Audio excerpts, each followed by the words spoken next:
Hello നമസ്കാരം, ഏവർക്കും പുതിയ വീഡിയോയിലേക്ക്. ഇന്ന് ഞാൻ വന്നിരിക്കുന്നത് ലെവൽ ക്രോസ് എന്ന ചിത്രത്തിൻ്റെ second day Kerala official box office collection റിപ്പോർട്ടുമായിട്ടാണ്.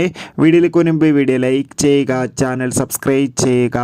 Asif Ali, Amala Paul, Sharafudheen എന്നൊക്കെ പ്രധാന കഥാപാത്രങ്ങളായി ഇന്നലെ ജൂലൈ 26 റിലീസ് ചെയ്ത ചിത്രമായിരുന്നു ലെവൽ ക്രോസ്. ചിത്രത്തിന് മികച്ച അഭിപ്രായം തന്നെയായിരുന്നു സ്വന്തമാക്കാൻ വേണ്ടി സാധിച്ചിട്ടുണ്ടായിരുന്നത്.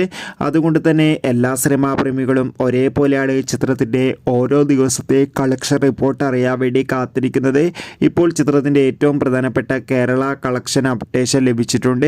ചിത്രത്തിന് രണ്ടാം ദിവസം അത്യാവശ്യം മികച്ച ബുക്കിംഗ് ആണ് നടക്കുന്നത്. അതുകൊണ്ട് തന്നെ രണ്ടാം ദിവസം മാത്രം കേരളത്തിൽ നിന്ന് ഏകദേശം 1 കോടി 1.5 കോടിക്ക് മുകളിൽ കളക്ഷൻ ലഭിക്കുമെന്നാണ് ട്രാക്കിംഗ് റിപ്പോർട്ടുകൾ സൂചിപ്പിക്കുന്നത്.